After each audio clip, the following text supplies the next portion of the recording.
ஸ்ரீரங்கம் கோவிலில் முன்னாடி தங்கத்தில் இருந்து தான் குடிமகன் பாண்டிய மன்னன் வச்சிருந்தாங்க. துலுக்கப்படையெடுப்பு வரும்போது அவளத்தையும் அடித்து உடைச்சு கொள்ளையடிச்சு விட்டு சென்றார்கள்.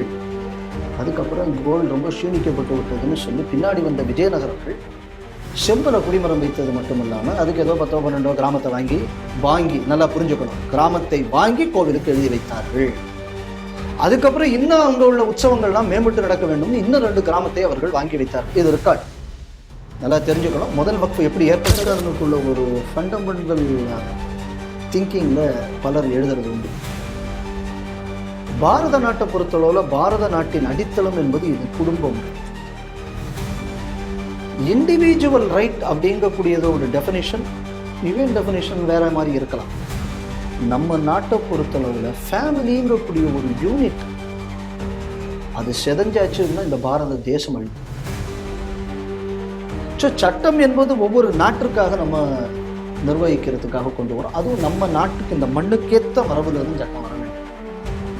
இந்த புதிய சட்டத்தில் ஃபேமிலியை பாதுகாக்கக்கூடிய மாதிரியான சில சேஃப்கார்ட்ஸ் கொடுக்கப்பட்டிருக்கிறதா?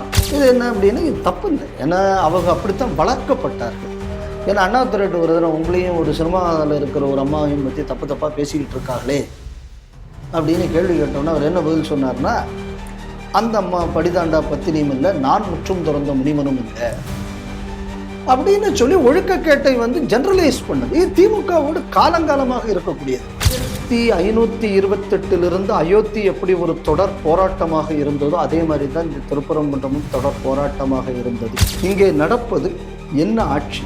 இது ஜனநாயகத்தின் ஆட்சி இல்லை, இது சவநாயகத்தின் ஆட்சி என்றுதான் இது பார்க்கப்பட வேண்டும்.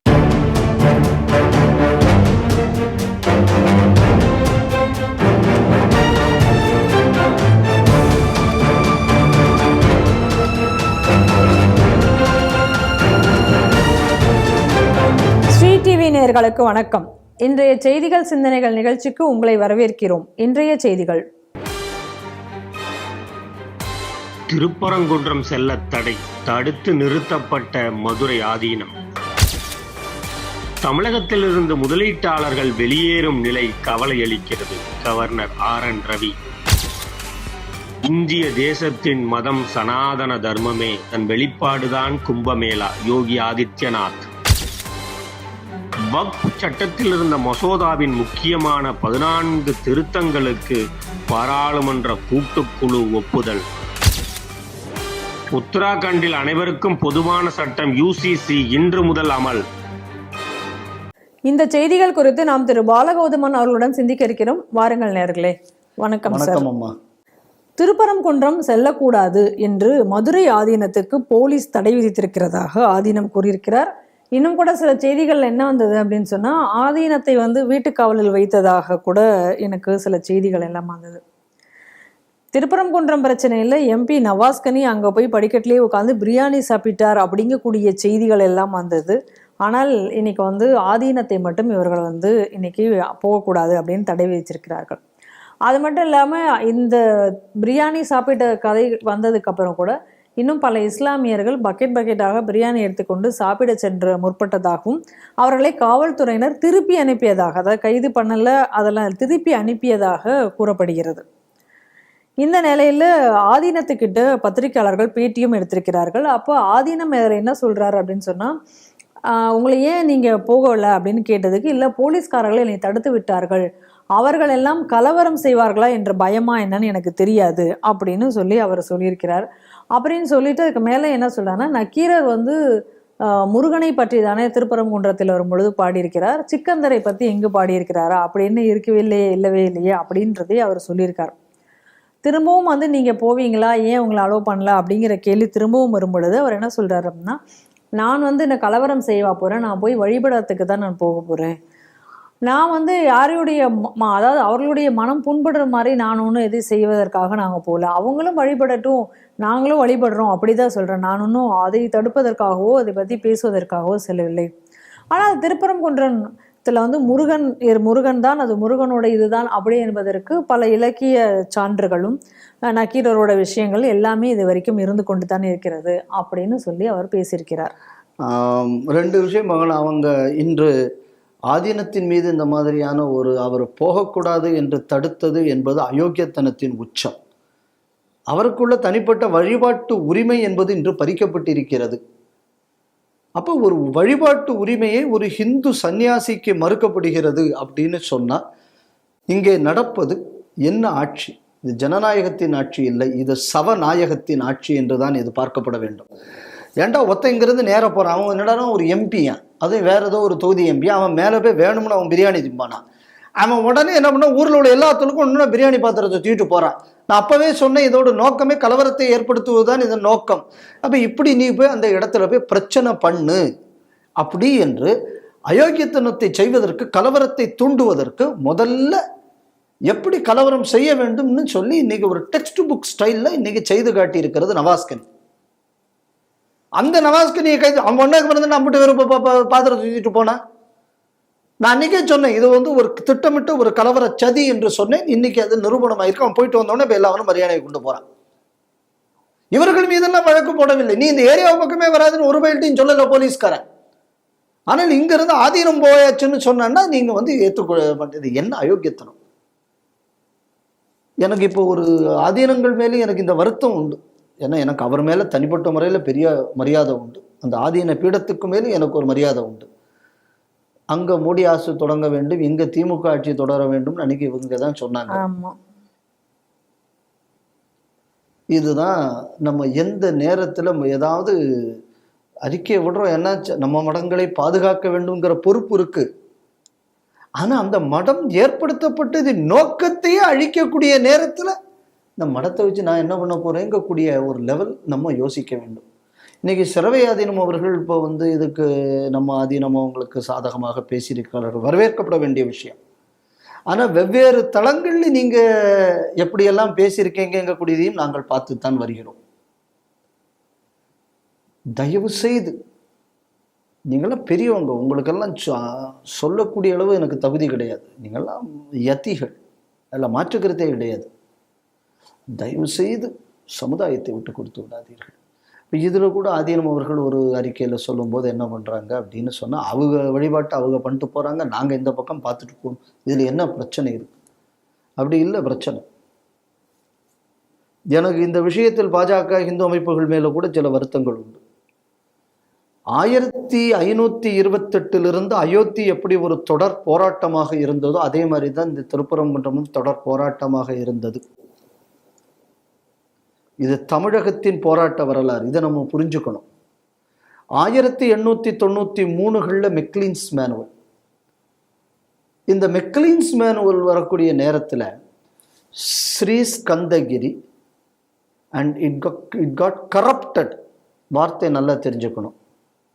கரப்டட் டு சிக்கந்தர் மலை. இது அட்மினிஸ்ட்ரேட்டிவ் மேனுவல் 1893 மெக்லீன்ஸோட மெட்ராஸ் பிரசிடென்சி மேனுவலில் இருக்கக்கூடியது.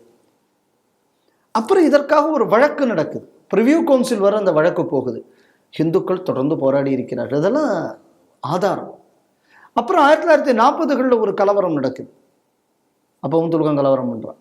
அதுக்கப்புறம் அந்த மலைக்கு மேலே இந்த கார்த்திகை தீபம் அதுவரை ஏற்றி வந்தது நிறுத்தப்படுகிறது. தொடர்ந்து 1993-94 ஹிந்து முன்னணி பேரமைப்பு சார்பாக மலைக்கு மேலே கார்த்திகை தீபம் ஏற்றப்பட வேண்டும்னு சொல்லி ஒரு வழக்கு தொடரப்படுகிறது இந்த சென்னை உயர் நீதிமன்றத்தில். வெங்கடகிருஷ்ணன் அட்வொகேட், அப்போ அவர் கோடம்பாக்கத்தில் இருந்தார். இன்று வரலாற்றில் அவங்கெல்லாம் மறைக்கப்பட்டு இருக்கலாம். ஏன்னா இன்னைக்கு இந்த வாட்ஸ்அப்லேயும் ஃபேஸ்புக்லேயும் படத்தை போடுறவங்கெல்லாம் போராடிம்பாங்க. இவங்கெல்லாம் அன்னைக்கு கஷ்டப்படக்கூடிய காலங்களில் நமக்கு கூடயே இருந்தவர்கள். அன்னைக்கு அந்த வழக்கை நடத்தி அந்த வழக்கில் மேலே தீபம் ஏற்றுவதற்கு அனுமதி கிடைத்தது. ஆனால் அந்த நீதிபதி அதில் கொஞ்சம் விவரமான நீதிபதி. ஆனால் அது தேவசம் போர்டு தான் டிசைடு பண்ண ஏற்றுறத. ஏற்றுவதற்கு உரிமை இருக்கிறது, ஆனால் அதை யார் முடிவு பண்ண? தேவசம் போர்டு. தேவசம் போர்டு எக்காரணம் கொண்டு முடிவு பண்ணாதுங்கிறது நீதிபதிக்கும் தெரியுமே. அதான அரசு கையில் ஆலயம் இருக்கிறதோட பிரச்சனை. ஸோ இது காலம் காலமாக இந்துக்கள் இதற்காக போராடி வந்து கொண்டுதான் இருக்கிறார்கள். புதுசா ஒரு பிரச்சனையும் ஒன்றும் வரல. ஆனால் இன்று துலுக்க இதை வேணும்னு ஒரு பிரச்சனையாக்கலாம். இதுதான் பிரச்சனை. இப்ப அடுத்து ஒண்ணு சொல்லுவாங்க, இன்னைக்கு அது ஆதீனம் அழகா கேட்டிருக்காங்க. என்ன கேட்டிருக்காங்க? நக்கீரர் சொல்லும் வரக்கூடிய காலத்தில் சிக்கந்தர்னு பேர் இருந்ததா? முதல்ல அப்படியே ஒரு மதமே இல்லையே, அப்புறம் பேருங்கிறதுக்கு வருதுக்கு அது அழகாக கேட்டிருக்காங்க அதீனமாக அவங்க. அப்புறம் சொல்லுவாங்க நக்கீரரும் அவர் சிக்கந்தரும் சேர்ந்து இங்கே கோலி ஆடினார், நாளைக்கு வரலாறுக்கு சொன்னாலும் சொல்லுவாங்க. எனக்கு இப்போ சொல்ல இல்லையா, ஐயப்பனும் வாவரும் கிரிக்கெட் ஆடினாங்கன்னு ஒரு கதை சொல்லிக்கிட்டு இருக்காருல்ல இந்த சபரிமலை யாத்திரையில. ஐயப்பருக்குள்ள கோவிலுங்கிறது பரசுராமர் காலத்துல பரசுராம கஷேத்திரத்துல இருந்த வேண்டாம், இஸ்லாமிக்கே 1500 வருஷம் ஆகலையே. அதுக்கப்புறமா பரசுராமர் வந்தாரு. ஒரு லாஜிக் வேணும். ஸோ அப்ப இந்த மாதிரியான அயோக்கியத்தனமான திரிபுவாதங்கள் இதெல்லாம் ஹிந்துக்களுக்குள்ள வழிபாட்டு தலங்கள் எதெல்லாம் ஃபேமஸா இருக்கோ அதெல்லாம் கபலீகரம் செய்வதற்காகவும், ஹிந்துக்களின் முக்கியமான ஒரு கோவிலாக இருந்தால் அதை அபகரிப்பதற்காகவும் துலுக்கர்கள் காலங்காலமாக செய்துவிடக்கூடிய அயோக்கியத்தனம் தான் இதெல்லாம். நான் ஏற்கனவே முன்னாடி போன வாரம் சொன்னேன், இந்த மேட்டுப்பாளையத்தில் கரட்டு மேடு அங்கே இருக்கக்கூடிய முருகன் கோவில், அந்த முருகன் கோவில் ஒரு பட்டா லேண்டு. இப்போ திடீர்னு அங்கே ஒரு தர்கான்னு ஒரு இடத்த தூக்கி போட்டு அங்கே பண்ணி வச்சிருக்கான். எந்த அடிப்படையில் அது அங்கே கட்டப்பட்டது? இதுக்கு என்ன ஆதாரம் இருக்குது? இத்தனைக்கு அது ஃபாரஸ்ட் லேண்ட். இப்போ ஃபாரஸ்ட் லேண்டில் இப்படி ஒரு ஆக்டிவிட்டி நடப்பதற்கு தமிழ்நாடு ஃபாரஸ்ட் டிபார்ட்மெண்ட் எப்படி அனுமதிச்சது? இது நடந்துகிட்டு இருக்கக்கூடிய ஆக்கிரமிப்பை சொல்றேன். என்னைக்கு கரெக்ட் மேடம் முருகன் கோயிலுக்கு பிரச்சனை வருங்கிறது தெரியல. முருக மாநாடு நடத்தக்கூடியவர்கள், முருக மாநாட்டுக்கு போய் வாய்கடிய பேசியவர்கள் இப்போ இதுக்காக வேண்டி ஒரு வயலும் வாயை திறக்கல. அப்ப இந்த மாதிரியான தொடர் ஆக்கிரமிப்புகள், இதை இடையில ஒரு திடீர்னு போயிட்டு ஸ்ரீரங்கம் கோயில் பக்கத்துல நான் ஒன்ன பண்றேன்னு ஒருத்தன் கிளம்பி போனான். அப்ப இதெல்லாம் என்ன திட்டமிட்டு சதி தானே. ரெண்டாவது அதீனவங்க என்ன சொன்னாங்க, சரி அவங்க போகட்டும்னு. சரி போகக்கூடிய இவனுக்கு தர்கா மேல நம்பிக்கை இருக்க? சரி இப்ப இந்த நிகழ்ச்சி வருது, இப்ப திருப்பரங்குன்றம் மட்டும் போஸ்டர் ஒட்டி இருக்கான், சிக்கந்தர் பாஷா மலையைன்னு சொல்லி மீட்கணும் அப்படின்னு சொல்லி போஸ்டர் எந்த பேர்ல ஒட்டி இருக்கு? பாப்புலர் ஃப்ரண்ட் ஆஃப் இந்தியா பேர்ல போஸ்டர் ஒட்டப்பட்டிருக்கிறது. பாப்புலர் ஃப்ரண்ட் ஆஃப் இந்தியா கூடியது இந்தியாவில் தடை செய்யப்பட்ட அமைப்பு. அப்ப அந்த அமைப்பு பேர்ல போஸ்டர் ஒட்டினவனை இதுவரை ஏன் தமிழ்நாடு காவல்துறை கைது செய்யவில்லை? ஆதீனத்துக்கு மேல நீங்க இன்னைக்கு பண்றீங்க இல்லையா? இது அவருக்குள்ள வழிபாட்டு உரிமை. தடை செய்யப்பட்ட அமைப்பு ஒரு போஸ்டர் ஒட்டக்கூடியதுக்கு மேல இதுவரை நடவடிக்கை எடுக்காம, அப்ப இந்த அரசு ஸ்பான்சர் செய்கிறதா இந்த அயோக்கியத்தனத்தை? அப்போ இன்னைக்கு இப்ப நம்ம எதை கவனிக்கிறோம் அப்படின்னு சொன்னா, ஹிந்துக்களுக்குள்ள உரிமையை பாதுகாப்பதற்கு இன்று ஹிந்துக்களுக்கு தடை விதிக்கப்பட்டிருக்கிறது. எந்த அளவு போயிருக்குன்னா, நமது வழிபாட்டு உரிமையும் இன்று தடுக்கப்பட்டிருக்கிறது. முதல்ல தீபம் ஏற்றுவதற்கான உரிமை நம்மிடமிருந்து பறிக்கப்பட்டது. இது எப்போ? 40களில். அதுக்கப்புறம் அந்த தீபம் ஏற்றும் உரிமைக்காக போராடி 90, 93, 94 நாம் போராடினோம் இந்து முன்னணி பேரமைப்பின் சார்பாக. அதில் நமக்கு ஒரு வெற்றி கிடைத்தது. ஆனால் இப்படி HRNC அப்பொழுதும் இடையில புகுந்து நமக்கு துரோகம் செய்தது. இன்னைக்கு அது போனதுக்கு அப்புறம் ஒட்டுமொத்த மலையே எங்களுக்கு சொந்தம் என்று இருக்கும் உரிமையும் நம்மிடமிருந்து பிடுங்கப்படுகிறது. அப்ப என் கேள்வி என்னன்னா, அப்ப மெக்லின்ஸ் மேனுவல்ல அட்மினிஸ்ட்ரேட்டிவ் மேனுவல்ல சொல்லியிருக்காங்க, ரிவ்யூ கவுன்சில் டிசைட் பண்ணியாச்சு. அப்ப ஆல்ரெடி அட்ஜூடிகேட்டட் மேட்டர் நீங்க எப்படி பண்ணலாம்? இந்த கேள்வி வரும் இல்லை? ரெண்டாவது, அதில் எங்களுக்கு உரிமை இருக்கிறது. ஏண்டா நக்கீரருக்குள்ள இது திருமுருகாற்றுப்படை எந்த ஆண்டு? முகமது நபி பிறந்தது எந்த வருஷம்? இந்தியாவுக்குள்ள துலுக்க படையெடுப்பு வந்தது எந்த வருஷம்? அப்போ அங்க கொண்டு போய் ஒருத்தன் தர்காவை கட்டுறான்னா அதோட நோக்கம் என்ன? உனக்கு தெரியுது இல்லை? அது ஹிந்துக்களுக்குள்ள புனிதமான இடம். அது இன்னும் சொல்ல போனா சங்க இலக்கிய காலங்கள்லயே வந்துகிட்டு இருக்கு. இன்னும் சொல்ல போனா நமக்குள்ள சைவ திருமுறைகள் இடம்பெற்ற ஒரே சங்க இலக்கியம் திருமுருகாற்றுப்படை. வேறு எந்த சங்க இலக்கியமும் சைவ திருமுறையில் இடம்பெற்றது கிடையாது. அப்ப சைவ திருமுறையில இடம்பெறக்கூடிய அளவுக்கு ஒரு பழமையான சங்க இலக்கியம். அது சொல்லும் போது இருக்கக்கூடிய அப்ப அங்க நீ ஒருத்தன அங்க கொண்டு கட்டுறான்னா அவன் கட்டினவனுக்குள்ள நோக்கம் என்ன? அவமானப்படுத்துறது தவிர உனக்கு என்ன நோக்கம்?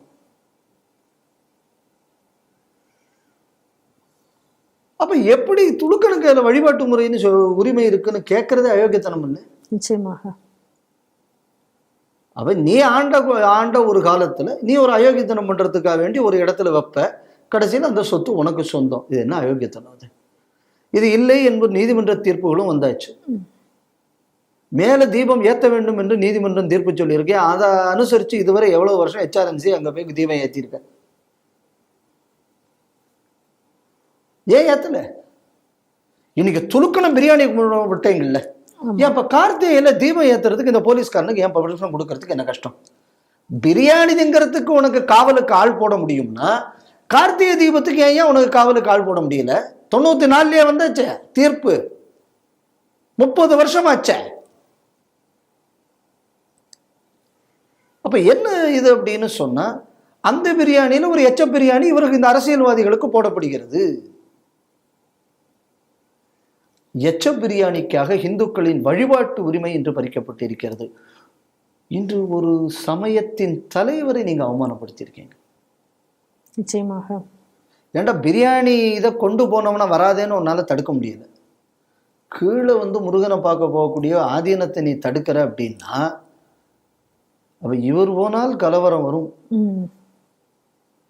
அப்படின்னா, கலவரம் பண்றவன் துலுக்கன்னு நீ ஒத்துக்கிற இல்ல? இவர் போனா அவங்க கலவரம் செய்வார்கள் நீ நினைக்கிற. அப்ப கலவரம் பண்றவன் துலுக்கன்னு உனக்கு தெரியுது.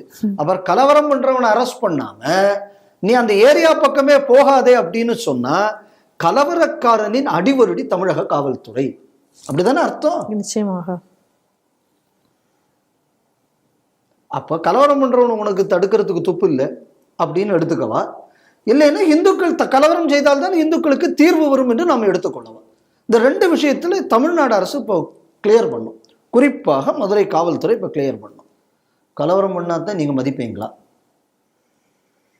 அப்படின்னா நீங்க அப்படி சொல்லிருங்க. யார் கலவரம் பண்றாங்களோ அவங்கள தான் நாங்க மதிப்போங்க, அதனால நீங்களும் உங்க உரிமையை அப்படியே நிலைநாட்டிக் கொள்ளுங்க அப்படின்னா டிக்ளேர் பண்ணுங்க.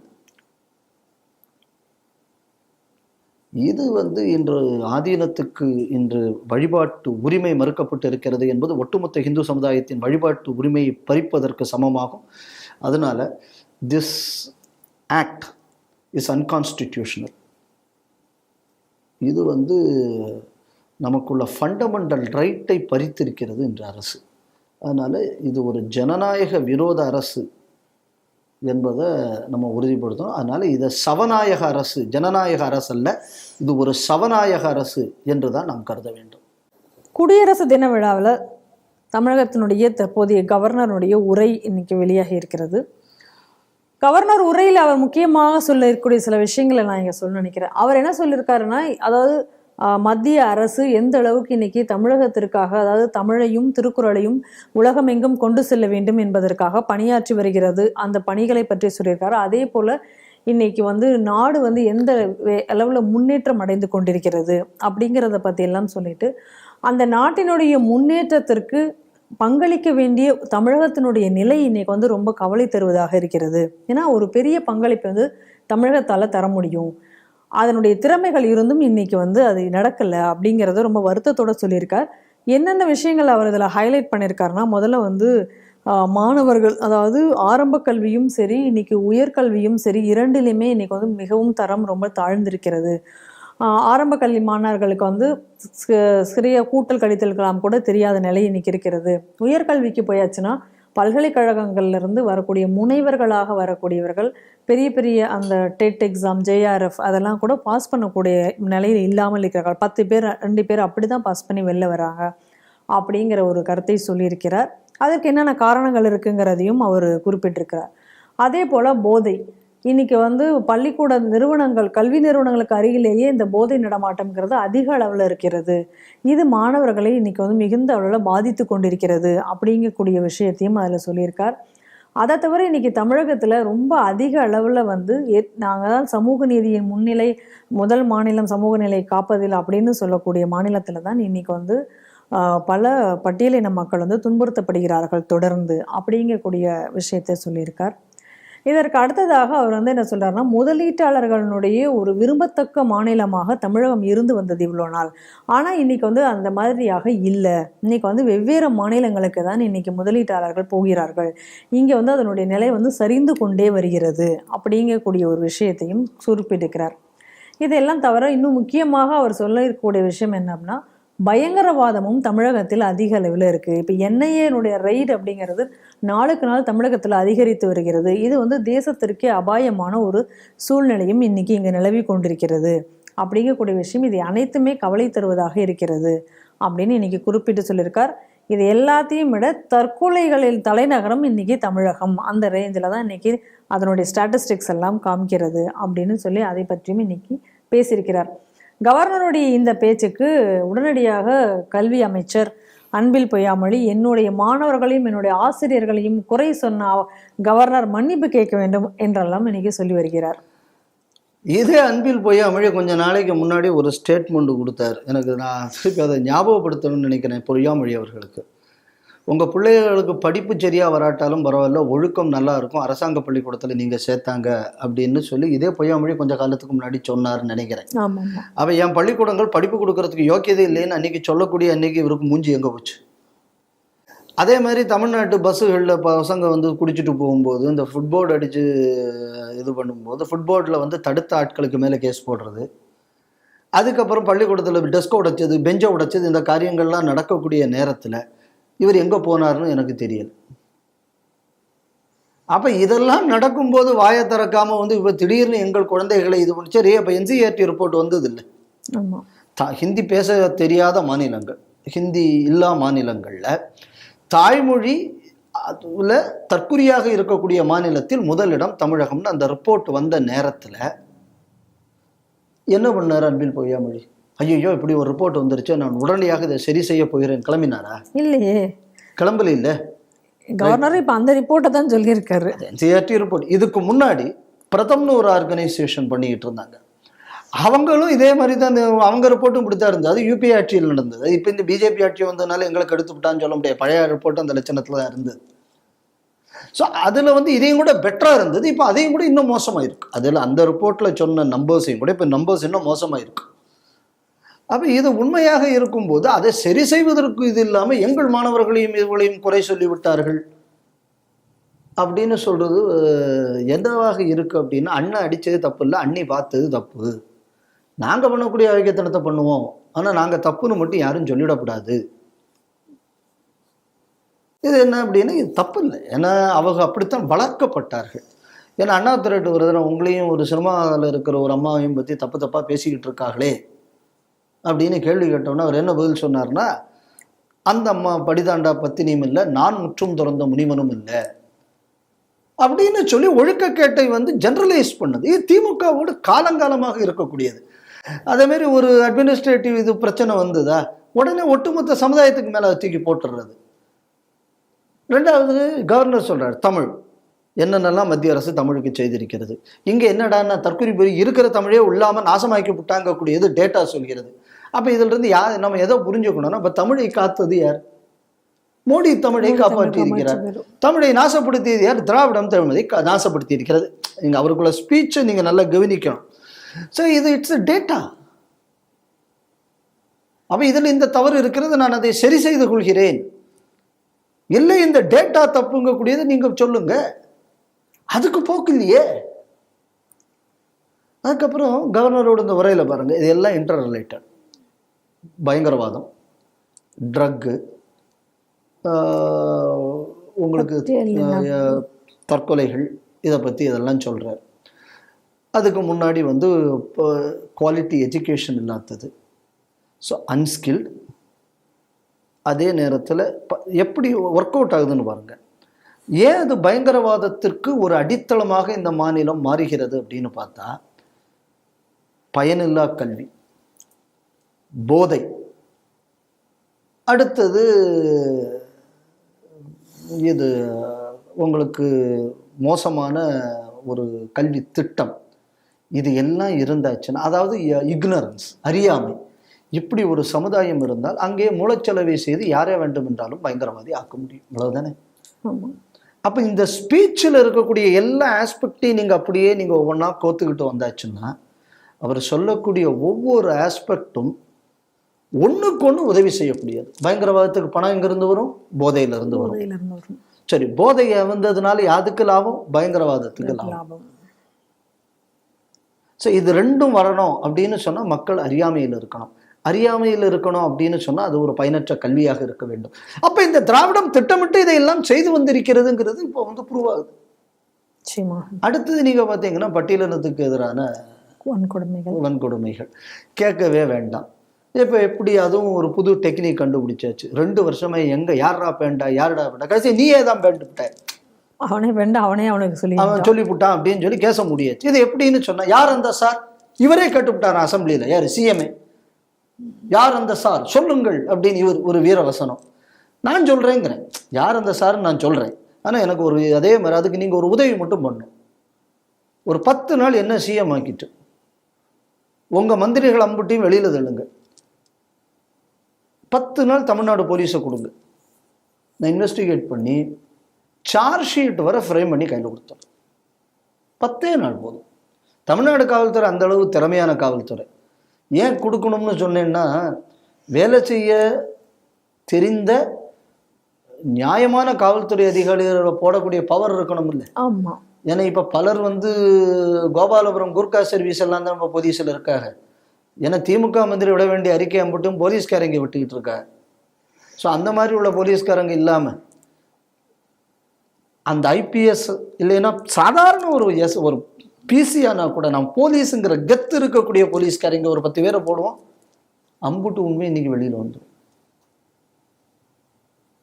யார் அந்த சாருன்னு நம்ம சொல்லிடலாம். அதே மாதிரி 10 நாள் தாங்க, ஒவ்வொரு வீடு வீடாக போய் நம்ம மற்ற பிஆர்ஐச்சி பண்ண வேண்டிய அவசியம் இல்லை, ஆளை கண்டுபிடிச்சு கொடுத்துடலாம். இவர் கொஞ்சம் வெளியில் போட்டும், ஒரு 10 நாள் போட்டும், எல்லாத்தையும் சரி பண்ணிடலாம். அதிக நாள்லாம் ஒன்றும் வேண்டாம், நல்ல ஆஃபீஸர்ஸ் இன்னும் நிறைய இருக்காங்க போலீஸில். ஸோ இன்றைக்கி அவர் சொல்லியிருக்கக்கூடிய விஷயம் என்ன அப்படின்னா, திமுக வந்த இப்போ எங்கள் நம்ம கேள்வி என்ன அப்படின்னா, இப்போ அவர் சொல்லக்கூடிய இந்த இதை பாருங்கள், பட்டியலினத்துக்கு எதிரான இந்த மாதிரி ஒரு இது வந்திருக்கு. அப்போது 2 வருஷத்துக்கு முன்னாடி இந்த சம்பவம் நடந்திருக்கு. இவர்கள் தான் அதுக்கு காரணங்கக்கூடியது 2 வருஷமாக நீங்கள் ஏன் அறிவிக்கல? அப்போ இதை வச்சு நீங்கள் ஜாதி அரசியல் 2 வருஷம் பண்ணுறது இந்த அரசு தானே. அன்னைக்கே வந்தையா பண்ணா, நான் புது எவிடன்ஸ் ஒன்றும் இல்லை, அன்னைக்கு நடந்த அன்னைக்கு உள்ள எவிடன்ஸ் தான் நீங்கள் சொல்கிறீங்க. அதுதான் உண்மையான எவிடன்ஸாக இருந்தால் அன்றைக்கே சொல்லியிருந்தா இந்த ஜாதி பிரச்சனையே வந்திருக்காது. இதனால எவ்வளோ ஜாதி பிரச்சனைகள் வந்தது. இந்த ஜாதி பிரச்சனை கிரியேட் பண்ணது யாரு? அதாவது பரவாயில்ல, ஒரு திமுகக்காரரு கோயில் விழாவில் ஒரு பிரச்சனை வந்தது, ஒரு பட்டியலின சமுதாயத்தை அடித்தார், என்ன நடவடிக்கை எடுத்தீங்க நீங்கள்? ஒன்றுமே எடுக்கலையே. அட்ராசிட்டிஸ் ஆக்டில் அவர் ஜெயிலுக்கு போனாரா? போலியே. ஏங்க உங்கள் பார்ட்டி ஜெனரல் செக்ரட்டரியே சொல்கிறாருங்க நாங்கள் போட்ட பிச்சைங்கிறாரு. அம்மா நீ எஸ்சி தானம்மா அப்படின்னு இன்னொரு மந்திரி சொல்கிறாரு. உங்கள் ஆட்டிடியூடே எப்படி இருக்கு? அப்போது இதை வந்து நீங்கள் வந்து பட்டியலினத்துக்கு எதிரான கொடுமைகள் நடந்தது என்பதை விட இன்னொரு விஷயத்தையும் பார்க்கணும். இந்த பட்டியலினம்னு சொல்லக்கூடிய வச்சு வியாபாரம் பண்ணக்கூடிய ஒரு அரசியல் கட்சியும் கையில் வச்சுக்கிட்டு ஜாதி கலவரத்தையும் ஏற்படுத்தி விட்டு அந்த சமுதாயத்துக்கு துரோகம் செய்து விட்டு அந்த சமுதாயத்தின் காப்பாளர் என்று சொல்லி வேற சமுதாயத்தினருக்கு அவங்களுக்கும் சண்டை பண்ணி ஒட்டுமொத்த கேடுகட்ட ஒரு ஜாதி அரசியலை தொடர்ந்து செய்து வருகிறார்கள். ஆனால் இதற்கு இந்த நாட்டுக்கு இது எப்படிப்பட்ட ஒரு விளைவை ஏற்படுத்தும்? இந்த கேள்வி இன்று கேட்கப்பட்டிருக்கிறது. இது எல்லாத்துக்கும் அதுக்கு அவர் வந்து டேட்டா கொடுத்துருக்காரு. அந்த டேட்டாவை நீங்கள் கவுண்டர் பண்ணுங்களேன். நமக்கு தான் என்றைக்குமே அது கிடையாது. ஏன்னா இதுக்கு முன்னாடி ஈவேராட்ட ஒரு தடவை கேட்டாங்களாம், ஏங்க ராஜாஜி சொல்லக்கூடிய எல்லா விஷயத்தையும் நீங்கள் எதிர்க்கிறீங்களே, ஏன் அவர்கிட்ட பேசலாமே, நீங்கள் வந்து விவாதத்துக்கு வரலாமேன்னு. அதுக்கு இவர் சொன்னாரா ராமசாமி, என்ன அப்படின்னா, விவாதம்னு போனால் அவர் நம்மளை ஜெயிச்சிருவார், அதனால் நம்ம ஏற்றுக்கிட்டே இருக்கிறது தான் நமக்கு வண்டியை ஓட்ட முடியும் அப்படின்னு சொன்ன ஒரு டோட்டலி அன்டெமோக்ராட்டிக், இன்னொருத்தனை அப்யூஸ் பண்ணி பொழப்பு நடத்தக்கூடிய ஒரு ஈனத்தனமான ஒரு செயல் அது. இனி அவரை வந்து நான் வந்து இதுதான் என் பிதாமகர் அப்படின்னு நினைச்சா இவங்க எப்படி இருப்பாங்க? அப்படித்தானே இருப்பாங்க. அதனால இது வந்து இன்னித்த கவர்னருக்குள்ள உரை என்பது சம்மிங் திராவிடத்தின் கீழ் தமிழகம் எப்படி ஒழிந்தது, திராவிடத்தின் கீழ் தமிழகம் என்று எப்படி கெட்டு குட்டிச்சவராகி வருகிறது. சின்ன உதாரணம் பாருங்க, பெங்களூர் எல்லா இன்ஃப்ராஸ்ட்ரக்சர் எல்லாம் டெவலப் பண்ணது எஸ்.எம். கிருஷ்ணா. சந்திரபாபு நாயுடு ஒன்றும் இல்லாத ஹைதராபாத் ஹி மேட் இட் ஒரு ஐடி கேபிட்டல். தமிழ்நாட்டில் கவர்மெண்ட்டுக்குள்ள இன்டர்வென்ஷன் ஆன் ஐடி அந்த ஸ்கேலுக்கு ஈக்குவலாக ஏதாவது இருக்கா? கிடையாது. Self grown. பல கம்பெனிகளோட ஆரம்பங்கக்கூடியது சென்னை. ஆனால் கன்னடத்திலையும் சரி தெலுங்கு நாட்டிலையும் சரி அந்தந்த அரசாங்கங்கள் அதை வளர்த்தன. தமிழகத்தில் எந்த திராவிட ஆட்சி வளர்த்தது?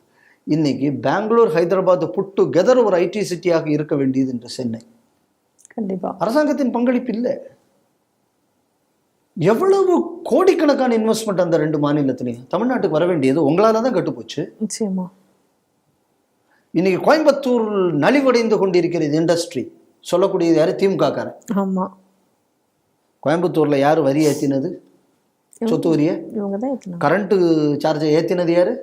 மாநில அரசு.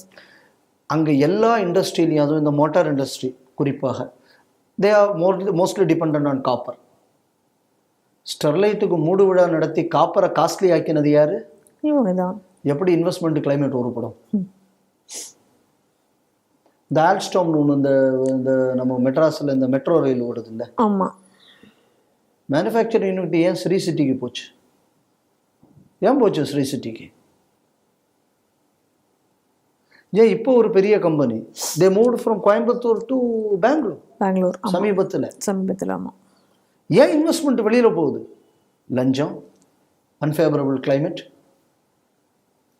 அப்போ இந்த மாதிரியான ஒரு சூழல் உருவாவதற்கு இன்னொரு காரணம் என்னன்னா, கல்வியின் தரத்தை படிப்படியாக இவர்கள் அழித்து வருவதும் ஒரு காரணம். அப்போ ஒரு ஸ்டேட், ஏன்னா முன்னாடி நானே டெல்லிக்கு போகும்போது பார்த்துருக்கேன், கொஞ்சம் வருஷம் முன்னாடி. செக்ரட்டேரியட்டில் போனால் பல டிபார்ட்மெண்ட்டில் நம்மால் தமிழன் நிறைய இருப்பாங்க. இன்னைக்கு அந்தளவு தமிழனே இல்லை. சிவில் சர்வீஸ் லிஸ்ட்டில் நம்ம அளவு குறைஞ்சிருக்கேன். காரணம் யாரு? நீங்க தானே அதுக்கு காரணம். அதனால எப்படி திராவிடம் தமிழகத்தை ஒழித்தது என்பதை அழகாக ஆதாரங்களோட ஒரு சுருக்கமான பேச்சாக இன்று நமது கவர்னர் அவர்கள் பேசியிருக்கிறார். நான் இதை அரசியலாக பார்க்கவில்லை. இது என்னன்னா, தமிழ்நாட்டு மக்கள் புரிந்து கொள்ள வேண்டும், எப்படி நமக்கு துரோகம் இழைக்கப்படுகிறது என்பதை புரிந்து கொள்ள வேண்டும்.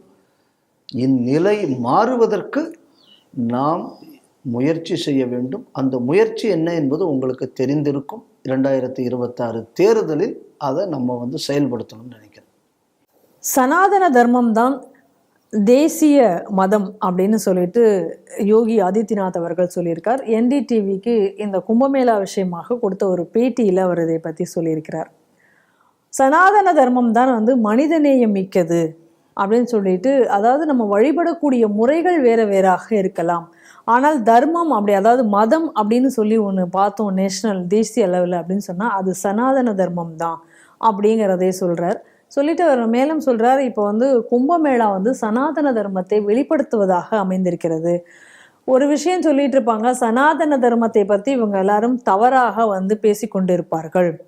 நான் என்ன சொல்கிறேன் அப்படின்னு சொன்னால், திருதராஷனை மாதிரி இருக்காதே, கண்களை விழித்து கொண்டு இங்கே பாரு, இந்த கும்பமேளாவில் எல்லாரும் ஒரே மாதிரியாக இங்கே சங்கமித்து இங்கே குளித்து கொண்டிருக்காங்க. இங்கே எந்த வேறுபாடும் பார்க்கப்படுவதில்லை, பாகுபாடு இல்லாமல் மக்கள் இங்கே குவிந்து கொண்டு இருக்கிறார்கள், இங்கே இந்த ஸ்நானம் செய்து கொண்டிருக்கிறார்கள்.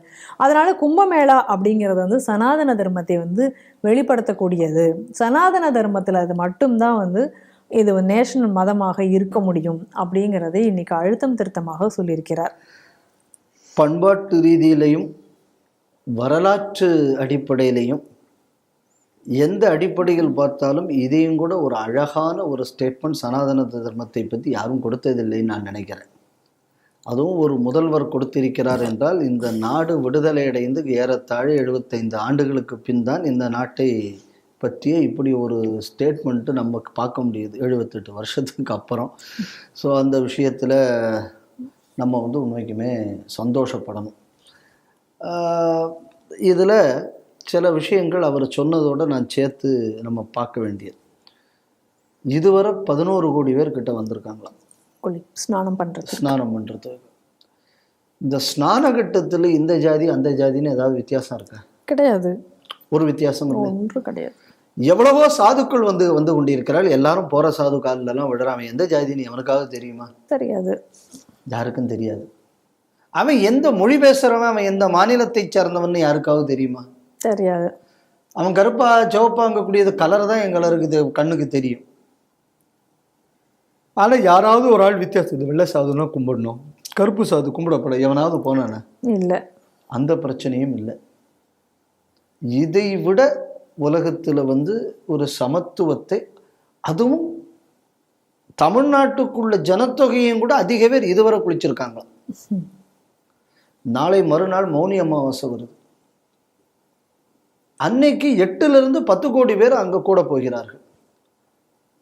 ஆரம்பத்தில் இதுக்குள்ள எஸ்டிமேட் 40 கோடி பேர் அங்க வருவாங்கன்னு சொல்லியிருந்தாங்க. இப்போ அது 60 கோடி வரை போவதற்கான வாய்ப்பு இருக்குன்னு உள்ள புள்ளி விவரம் தெரிவிக்கிறது. அப்ப இவ்வளவு கோடி நபர்கள் துவேஷமோ இதோ பாராட்டாமல் வருகிறார்கள் அப்படின்னு சொன்னா, இதை விட ஒரு சமத்துவ திருவிழா என்பது உலகத்திலேயே எங்கேயாவது இருக்கும்? வாய்ப்பே இல்லை. 44 நாள்ல இது மொத்தம் அவங்க 50-60 கோடின்னு கணக்கு பண்றாங்கன்னு வைங்க, இல்லை 44 கோடின்னு வைப்போம். ஒரு நாளைக்கு ஆவரேஜா 1 கோடி பேர். ஏன்னா 50 கோடி வருதா 60 கோடி வருதான்னு தெரியாது. நம்ம ஒரு கணக்குக்கு வைப்போம். ஒரு நாளைக்கு 1 கோடி பேருக்கு மேல இந்த மாதிரி பண்ணிட்டு போறாங்கன்னா, அப்ப எந்த இடத்தில் நீங்க இந்த சமயம் மேல் கீழ்னெல்லாம் அங்கீகரித்திருக்கிறது நம்ம எப்படி சொல்ல முடியும்? இதையும் கூட இதுக்கு ஒரு கிளாசிக் எக்ஸாம்பிள் ஃபார் பேதம் இன்மை ஏதாவது இருக்க முடியுமா? கிடையாது. அப்புறம் அவர் சொன்னார், இதுதான் இந்த நாட்டின் விழா. ஆமா, பெரும்பான்மையான மக்கள் இப்படித்தான் இருக்கிறார்கள். அரசியல்வாதிகள் ஜாதி அரசியல் செய்யலாம், வழிபாட்டினால் வேற வேறையாக நீங்கள் இருக்கலாம், உண்மை. இப்போ நம்மளை பொறுத்தளவில் பாருங்களேன், மெக்காவோட சாவி குறைஷ் இனத்தை சேர்ந்தவர்கள்கிட்ட தான் அந்த சாவி கொடுக்கப்படும். இது நான் சொல்லலை, சொன்னவர் யாரு? முகமது நபி சொல்லியிருக்காரு. அந்த இனத்தை சேர்ந்த ஒரு குடும்பம் மட்டும்தான் அந்த சாவி, அவங்க தான் இன்னைக்கும் custodians of the key of temple of Mecca. நம்ம ஊருக்காரங்க எங்க போக முடியுமா? வாய்ப்பு இருக்கா? முடியாது. இதுல எல்லா சமுதாயத்தை சேர்ந்தவங்களுக்கும் அங்க மகாமண்டலேஸ்வர் அது இதுன்னு எல்லாரும் காலில் விழுந்துகிட்டு இருக்காங்க. வெளிப்பாடு அதிகாரத்துல பைபிள்ல வருது, 1,44,000 பேர் அங்க இருந்தாகலாம். எங்க? சொர்க்கத்துல. 1,44,000 பேர் யாருன்னா, ஒரு 12 யூத கோத்திரத்தை சேர்ந்த கோத்திரத்துக்கு 12,000 பேர், மொத்தம் 1,44,000 பேர். நம்ம ஒரு ஜெகத் கேஸ்வர் இல்லை அந்த லிஸ்ட்ல. உண்மைதான். இருக்கிற போப் அந்த லிஸ்ட்ல இல்ல, ஏன்னா அவர் ஐரோப்பியர். கும்பமேளால பாருங்க, ஐரோப்பியன் வரான், அரபு நாட்டுக்காரன் வரான், அதுல இருந்து வர சன்னியாசிக்கால நம்ம ஆளும் விழறான். பாக்குறோம், இந்த டிவியில எல்லாம் போடுறாங்க. அப்ப இதையும் கூட எது சமத்துவ திருவிழாவா இருக்க முடியாது இல்ல, வாய்ப்பே இல்லை. மகாமண்டலேஸ்வருக்கு முன்னாடி யாரு ஸ்நானம் பண்ணணும்னா, நாகா சாது ஸ்நானம் பண்ணணுங்கிறாங்க. மகாமண்டலேஸ்வர்கள் இந்த மடங்களின் தலைவர்கள். நாகா சாது அதுக்கும் அப்பாற்பட்டவங்க. அவங்க இன்னும் பெரிய மடங்கள் கூட அவங்களுக்கு கிடையாது. அப்போ ஒரு சாமானிய ஒரு சன்னியாசிக்கு தான் அங்க மரியாதையே கொடுக்கப்படுகிறது. இந்த சமத்துவம் என்பது ஏற்படுத்தப்பட்டதல்ல, இது இயல்பானது. இதுதான் சனாதனம். இதை இன்னைக்கு யோகி அவர்கள் சொல்லியிருக்கிறார்கள். அப்ப இதை இப்படி சொல்லணும் அப்படின்னு சொன்னா, ஏதோ இன்னைக்கு தேவ்தத் பட்நாயக்னு ஒரு ஆள் இருக்காராம். சமஸ்கிருதத்துல அமரசிம்மனுக்கு சந்தேகம் வந்தா கூட அவர் அவர்கிட்ட தான் கேட்பாராம். பாணினிக்கு டவுட் வந்தாலும் அவரும் அவர்கிட்ட தான் கேட்பாராம். அதே நேரத்தில் உங்களுக்கு வியாசருக்கு டவுட் வந்தாலும் அவர்கிட்ட தான் கேட்பாராம். அப்படின்னு சொல்லி சில தற்குறிகள் அந்த ஆளை தூக்கி பிடிச்சி வச்சுக்கிட்டே இருக்கும். இது ஒரு வெர்பல் டயரியா.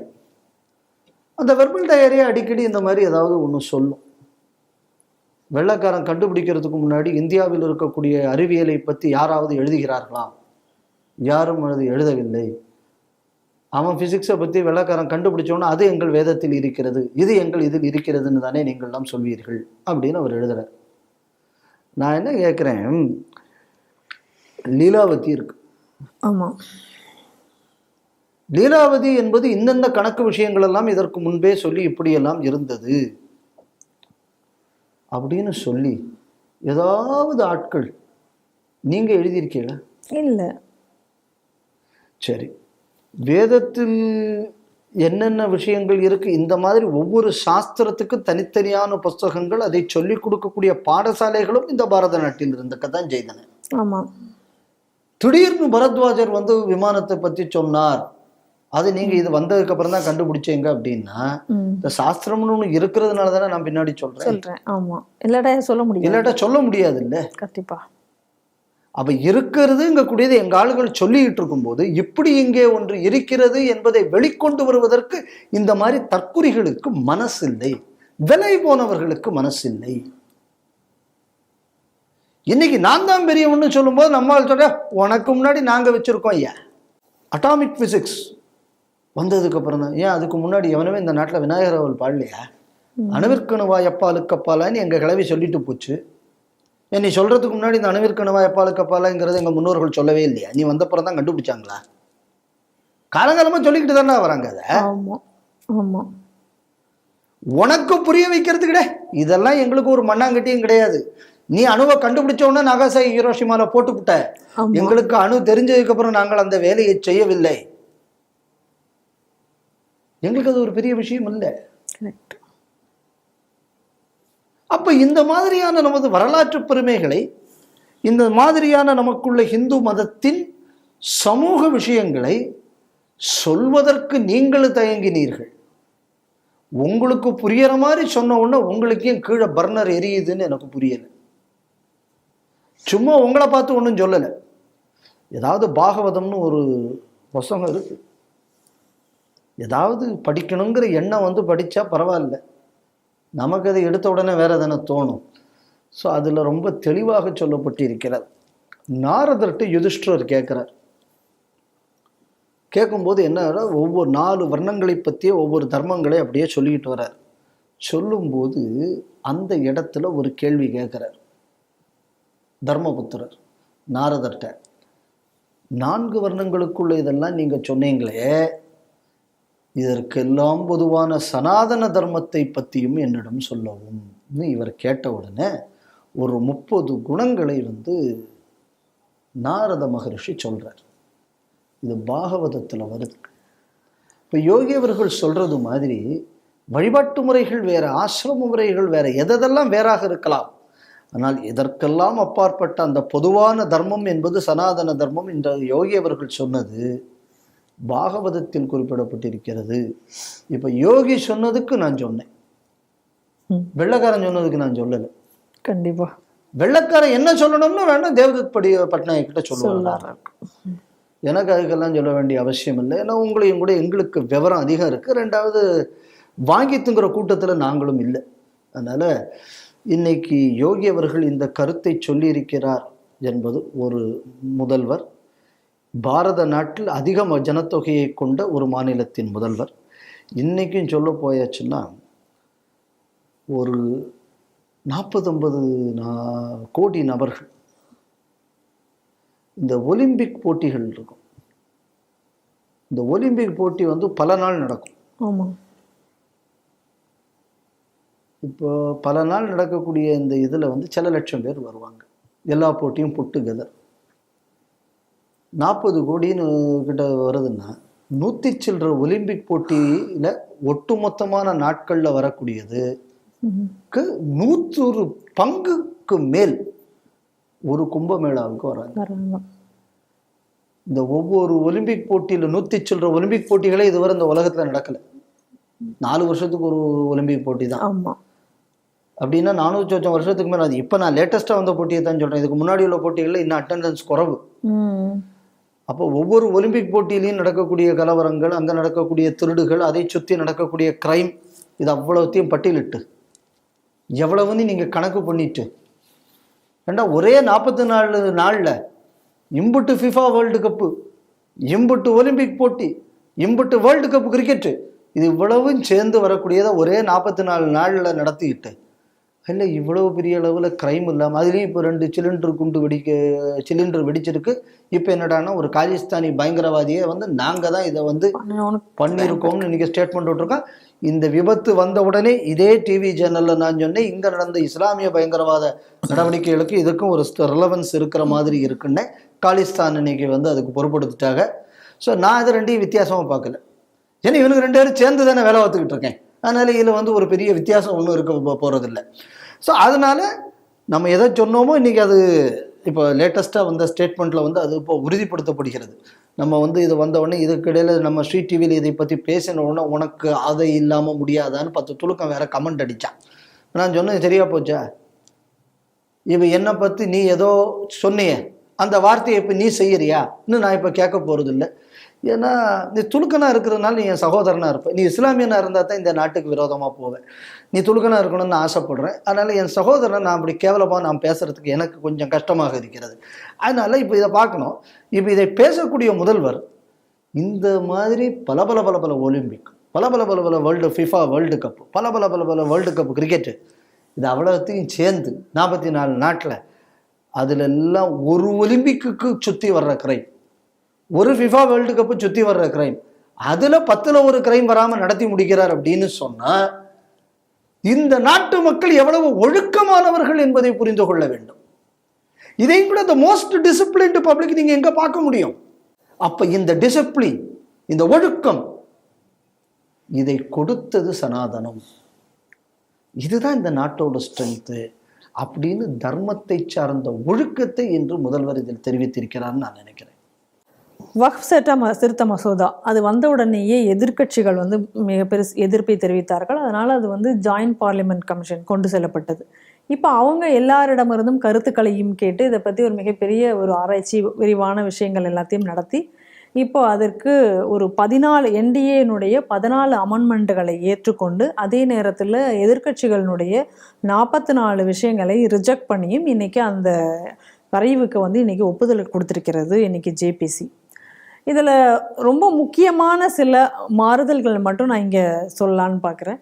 நிறைய விஷயங்கள் அதில் இருக்கிறது. யார் எப்படி வந்து ஃபார்மேஷன் ஆஃப் வக்ஃப் எப்படி வந்து யார் அதை வந்து ஃபார்மேஷன் பண்ண முடியும் அப்படிங்கிறதுக்கானதிலையும் சில மாற்றங்கள் கொண்டு வந்திருக்காங்க. அதில் என்ன அப்படின்னு சொன்னால் 5 வருஷம், அதாவது ஒரு தனி மனிதர் ஒரு தனியாக ஒரு ஆள் ஃபார்ம் பண்ணணும் அப்படின்னு சொன்னால் 5 வருடமாவது அவர் இஸ்லாத்தை தொடர்ந்து கடைபிடிப்பவராக இருக்க வேண்டும். அதை தவிர அவருக்கு சொத்துக்கள் இருக்க வேண்டும் அப்படிங்கிற ஒரு விஷயத்தை கொண்டு வந்திருக்காங்க. அதே போல் இப்போ ஏற்கனவே வந்து ஒரு சொத்து வந்து வக்ஃப் இது அப்படின்னு சொன்னால் அது பல காலமாக அதே ரிலீஜியஸ் பர்பஸுக்காக அந்த ப்ராப்பர்ட்டி உபயோகப்படுத்தப்பட்டு இருந்தால் மட்டும்தான் அது வக்ஃபுக்கு சொந்தமாக மாறும் அப்படிங்கக்கூடிய விஷயத்தை சொல்லியிருக்காங்க. அதுக்கு அடுத்ததாக வந்து அரசாங்க இடத்த வந்து இவங்க வக்ஃப் அப்படின்னு சொல்லி கிளைம் பண்ணாங்க அப்படின்னு சொன்னால் அது உடனடியாக வந்து கலெக்டர் வந்து அந்த இடத்த வந்து முழுசாக சர்வே பண்ணி அதனுடைய நில டாக்குமெண்ட்ஸ் எல்லாத்தையும் பார்க்கணும். சப்போஸ் வந்து அப்பையும் வந்து அதில் ஒரு அன்சர்டனிட்டி இருந்தது அப்படின்னு சொன்னால் அது உடனடியாக அது ஒரு ரிப்போர்ட்டாக ஸ்டேட் கவர்மெண்ட்டுக்கு கொடுக்கணும். சப்போஸ் அப்படி இல்லை, அது கிளியராக அது கவர்மெண்ட்டோட நிலம் தான் அப்படிங்கிறது இருந்ததுன்னா அதை உடனே லேண்ட் ரெக்கார்டில் அது கவர்மெண்ட் நிலம் அப்படின்னு சொல்லி மாற்றப்பட வேண்டும் அப்படிங்கிற ஒரு விஷயத்தையும் சொல்லியிருக்காங்க.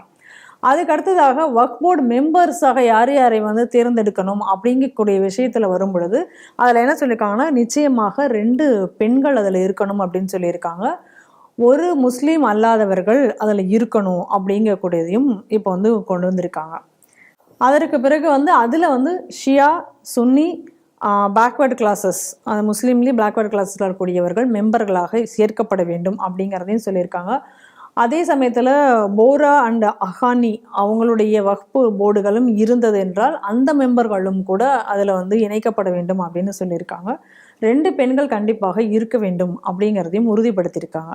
அதே போல் ஒரு ப்ராப்பர்ட்டி வந்து ஏற்கனவே முன்னாடி வந்து வக்ஃப் வந்து இது எங்களுடைய வக்ஃபு நிலம் அப்படின்னு சொல்லி அவங்களே வந்து டிட்டர்மைன் பண்ணுற மாதிரியான ஒரு நிலை இருந்தது. இப்போ அதை முழுவதுமாக மாற்றிருக்கார்கள். அதற்கான அதிகாரத்தை இந்த பில் வந்து ரிமூவ் பண்ணியிருக்கிறது. அதற்கு பிறகு வந்து இந்த ட்ரிபியூனல், இவங்களுக்கு இங்கே ஏதாவது டிஸ்பியூட் இருக்குது அப்படின்னு சொன்னால் அதுக்கு போகக்கூடிய அந்த ட்ரிபியூனலில் யார் இருக்க வேண்டும் என்பதையும் அதில் வந்து சொல்லியிருக்காங்க. அதில் வந்து கண்டிப்பாக ஒரு மாவட்டத்தினுடைய ஜட்ஜ் அதாவது ஓய்வு பெற்றவராக இருக்கலாம் அல்லது இவர்களாக இருக்கலாம், அந்த கிரேடில் இருக்கிறவங்க மட்டும்தான் இன்றைக்கி அதில் வந்து ட்ரிபியூனல் தலைவராக போட முடியும் அப்படிங்கிறதையும் இப்போ அதில் கொண்டு வந்திருக்கிறார்கள். வரவேற்கப்பட வேண்டிய மாற்றங்கள். ஆனால் இது தெரிஞ்சுக்கிறதுக்கு முன்னாடி ஏன் இந்த தேவைங்கிறதையும் நம்ம ஒன்று புரிஞ்சுக்கணும். இந்த வக்ஃப் அப்படின்னா என்ன அப்படின்னா, for charitable and religious purpose of முஸ்லீம்ஸுக்காக வேண்டி எழுதி வைக்கப்படக்கூடிய சொத்து. அது என்ன சொல்லுது அப்படின்னா, அது அல்லாவுக்கு என்று ஒரு முறை எழுதி வச்சாச்சுன்னா அது திருப்பி நீங்கள் வந்து அந்த சொத்தை வந்து மாற்ற முடியாது. ஆனால் that belongs to Allah. It's a perpetual, நம்ம இங்கிலீஷில் சொல்ல போனால். ஸோ எப்படி நீங்கள் வந்து ஒரு சொத்தை பர்பச்சுவல் ஆக்க முடியும் அப்படிங்கிற கூடிய கேள்வி வந்து முன்னாடி வந்தது.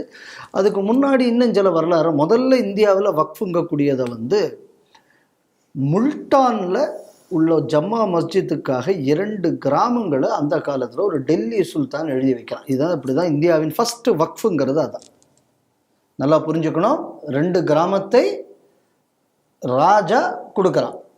அப்படியே ஒரு கம்பேரிட்டிவ் ஸ்டடி. ஏன்னா இது எதுக்கு நான் சொல்கிறேன்னா, நம்ம ஊரில் ராஜா மக்களை கொள்ளையடித்து தானே கோவிலுக்கு சொத்து வைத்தான், அதனால் அது மக்கள் சொத்து தான்னு பலர் அப்படியே பொங்குவாங்க. அப்படியே கீழே வந்து பர்னர் எழுதியும் ஆசன வாயில். அவங்களுக்காக வேண்டி இந்த வரலாற்றை சொல்ல விரும்புகிறேன். நம்ம ஸ்ரீரங்கம் கோவிலில் முன்னாடி தங்கத்தில் இருந்து தான் கொடிமரம் பாண்டிய மன்னன் வச்சிருந்தானா. துலுக்கப்படையெடுப்பு வரும்போது அவ்வளோத்தையும் அடித்து உடைச்சி கொள்ளையடிச்சு விட்டு சென்றார்கள்.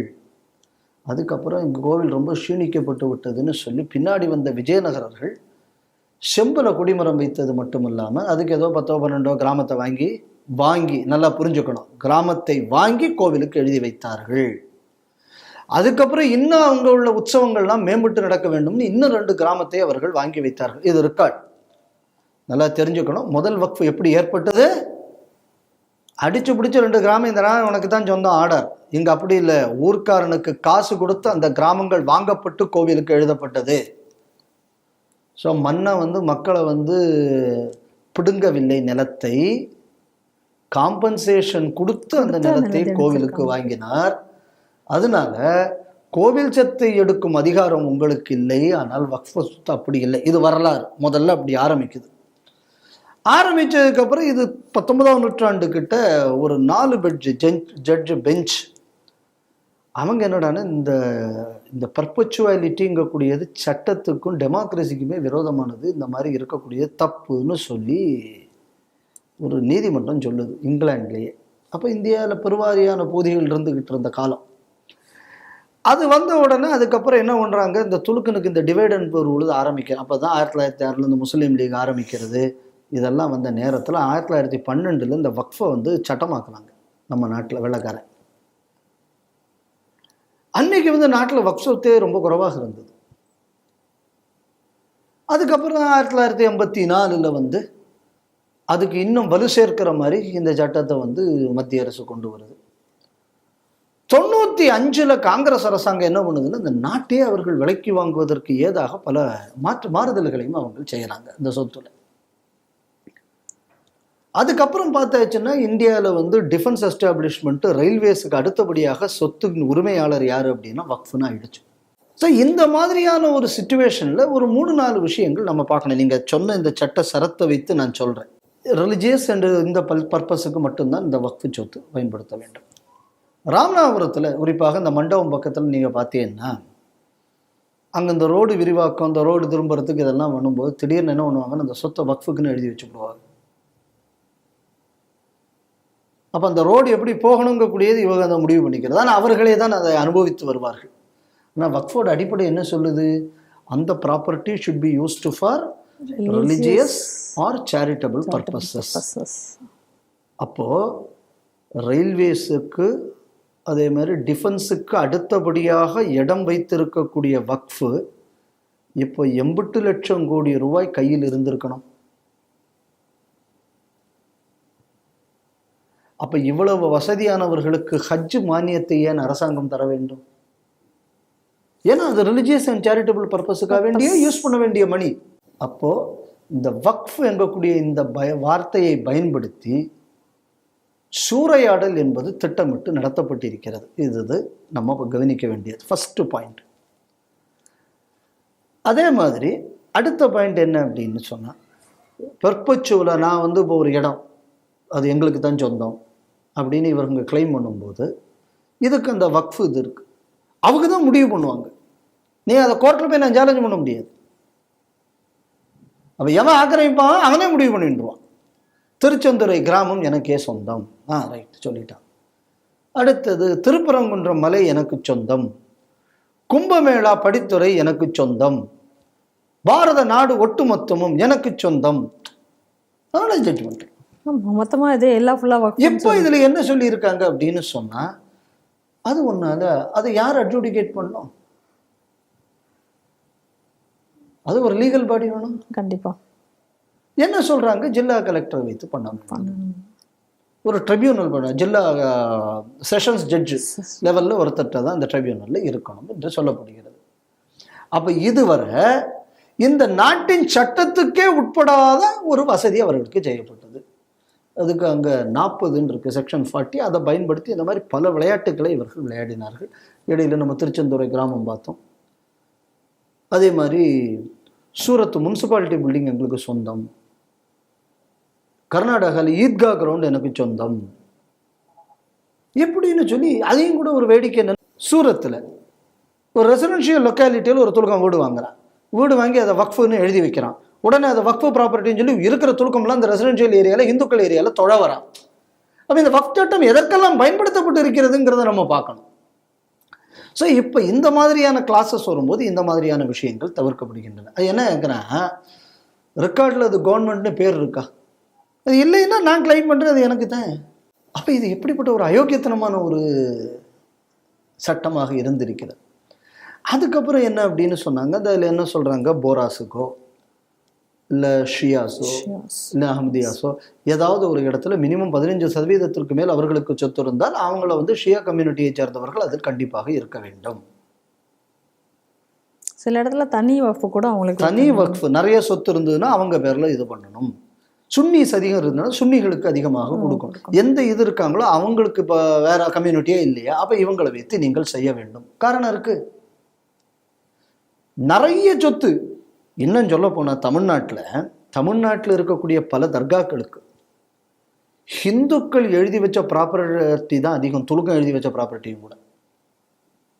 பல தர்காக்கள்ல ஹிந்துக்கள் நிறைய எழுதி வச்சிருக்கான். ஆனா ஷிர்க் ஒழிக்கப்பட வேண்டியது, ஷிர்க் தர்கா ஒழிக்கப்பட வேண்டும், இவன் அதில் ட்ரஸ்டியா இருப்பான். அப்போ இது அந்த அடிப்படைக்கே விரோதமாக இல்லை இருக்கு. இப்போ திருப்பரங்குன்றம் பிரச்சனையே அதானே. நவாஸ்க்கு நீ என்ன தர்கா போடக்கூடிய ஆளா? இல்லை. ஓ, நீ என்ன பண்ணா கட்டிக்கு அங்கே போற? பாப்புலர் ஃப்ரண்ட் ஆஃப் இந்தியா, சுன்னி துலுக்கர்களின் ஆதிக்கம் உள்ளது. உன்னியோ ஷியாவே நீ வந்து மற்ற தப்புங்கிற. ஐஎஸ்ஐஎஸ்க்கு ஆள் அனுப்பிச்சோம், பிஎஃப்ஐ நீ ஊரை மட்டும் போஸ்டர் ஓட்டினா. பிஎஃப்ஐ யாரை ஆதரிக்கிறான்? ஐஎஸ்ஐஎஸ் ஆதரிக்கிறான். ஐஎஸ்ஐஎஸ் என்னெல்லாம் போன நாடுகள்லாம் தர்காவை உடைக்கிறான். அப்போ தர்காவை உடைக்கிறவனுக்கு ஆண் அனுப்பக்கூடிய நீ தர்காவுக்கு போராட்டம் நடத்த, இது அயோக்கியத்தனமா இல்லையா? அப்போ அதை நீ நிர்வகிச்சு நீ திருடுவே மாட்டிய? உனக்கே நம்பிக்கை இல்லை. இப்போ உனக்கே நம்பிக்கை இல்லாத இடத்துல இப்போ நிறைய சொத்து எழுதி வச்சிருக்கிறான் ஹிந்து, அவனுக்கு அதை காப்பாற்றணும்னு அவன் நினைப்பான். அப்போ அவன் அந்த ட்ரஸ்ட்ல இருக்கிறதுல என்ன தப்பு இருக்கு? தப்பு இல்லை. அடுத்தது நம்ம எதை கவனிக்கணும் அப்படின்னு சொன்னா, இதில் ஒரு துலுக்கன் இல்லாதவன் இருக்க வேண்டும் அப்படிங்கக்கூடிய ரெக்கமெண்டேஷனை கொடுத்தது யாரு அப்படின்னா, ராஜேந்திர சர்க்கார் கமிட்டியை, சச்சார் கமிட்டியை அமல்படுத்து கத்துவோம்ல. இங்கிருந்து நான் துலுக்கனுக்கு தனி இலவழிக்கணும்னு அந்த ஆள் சொன்னானா, அந்த ஆளே சொல்லியிருக்கான் ஒரு நான் முஸ்லீம் அந்த ட்ரஸ்ட்ல இருக்குன்னு சொன்னது ராஜேந்திர சச்சார். அப்போ அந்த கமிட்டி ரிப்போர்ட்டையாவது ஒழுங்காக படிச்சீங்களாடா? அந்த ரிப்போர்ட்ல இருக்கு, ராஜேந்திர சச்சார் ரிப்போர்ட்ல ஒரு non Muslim should be a part of இட்னு இருக்கு. அப்போ அதை மட்டும் என் கன்வீனியன்ட்டா அதுக்கு இப்போ எதிர்ப்பு தெரிவிக்கிறீங்களா? எதுக்கு எதிர்ப்பு தெரிவிக்கிறீங்க? அதனால இப்போ என்ன ஆகுது அப்படின்னு சொன்னால், உண்மையான அந்த எந்த பர்பஸுக்காக வேண்டி அந்த சொத்தை எழுதி வச்சாங்களோ, நான் தர்காவுக்காக எழுதி வச்சேன்னா அது தர்காவுக்கு பயன்பட வேண்டும். சந்தன கூட்டுக்கு சந்தனத்துக்கு எழுதி வச்சேன், உருசுக்கு இதுக்கு நான் எழுதி வச்சேன், ஏதாவது ஒன்று எழுதி வச்சேன், அதுக்கு தானே அது பயன்படணும். அது தமுக ஆபீஸுக்கும் தவி ஜமாத் ஆபீஸுக்கும் எஸ்டிபிஐ ஆட்சி ஆபீஸுக்கும் அது பயன்படுத்தப்படக்கூடாது. இல்லை, அது பஸ் ஸ்டாண்டு விரிவாக்கம் வருதுன்னா அந்த சொத்தை வக்ஃபுக்கு மேலே எழுதி வச்சுவிட்டு அந்த வாடகை நானே வாங்கி திங்கிறதுக்கு வக்ஃபு பயன்படுத்தப்படாது. இல்லை, அப்போ அதோட பர்பஸ் என்ன இது? அப்போ அந்த பர்பஸுக்கு அது செயல்படுத்தப்பட வேண்டும் என்பதுதான் இதுக்குள்ள நோக்கமாக இருக்க வேண்டும். இதில் இன்னொரு முக்கியமான விஷயத்த கூட விட்டுட்டேன்.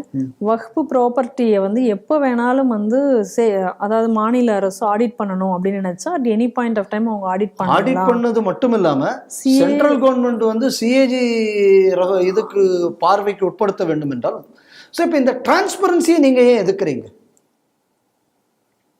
அப்போ அந்த துலுக்க சமுதாயத்துக்குள்ள மேம்பாட்டுக்காக இருக்கக்கூடிய நிதியை திருவிடுவதை தடுப்பதற்கு ஒரு சட்டம் வந்தால் அந்த சட்டத்தை எதிர்க்கிறீர்கள். இதை இன்னைக்கு எல்லா எதிர்கட்சிகளும் எதிர்த்திருக்கிறார்கள். அப்படின்னா இந்த துலுக்கர்கள் ஒன்றும் புரிஞ்சுக்கணும். இவ்வளவு நாள் உங்களை வாக்கு வங்கியாக பயன்படுத்தினது மட்டும் இல்லாமல் உங்க சொத்தை திருடி திங்கக்கூடிய ஒரு கூட்டத்தை வைத்துக்கொண்டு இந்த அரசியல் கட்சிகள் எல்லாம் துலுக்கன்களின் சொத்துக்களை சூறையாடி தின்றிருக்கிறார்கள். இன்னைக்கு இவர்களுக்கு விமோச்சனம் கிடைத்திருக்கிறது. இதுக்குள்ள பார்லிமெண்ட் கமிட்டி நடக்கிற மீட்டிங்ல ரகலை பண்ணியிருக்காங்க. அதுக்காக வேண்டி ஒரு 10-11 பேர் சஸ்பெண்ட் செய்யப்பட்டு இருக்கிறார்கள் அப்படிங்கிறதையும் நம்ம இதுக்கு முன்னாடி செய்தியில பார்த்துருக்கோம். அதனால இந்த வக்ஃப் சட்டம் என்பது உண்மைக்குமே துலுக்கர்களுக்கு ஒரு இதுவரை உங்க சொத்து எங்கெங்கெல்லாமோ போச்சு, இதை பாதுகாப்பதற்கானது. ஆனால் தனிப்பட்ட முறையில் எங்கிட்ட கேட்டீங்க அப்படின்னு சொன்னா இந்த வக்ஃப் என்பது ஒழிக்கப்பட வேண்டும். ஏன்னா இது ஒரு பெரிய பிரச்சனைன்னு நான் சொல்லலை. ஈஜிப்ட்ல வக்ஃபு கிடையாது, சிரியாவில் வக்ஃப் கிடையாது, டர்க்கியில் வக்ஃபு கிடையாது, ஜோர்டானில் வக்ஃப் கிடையாது.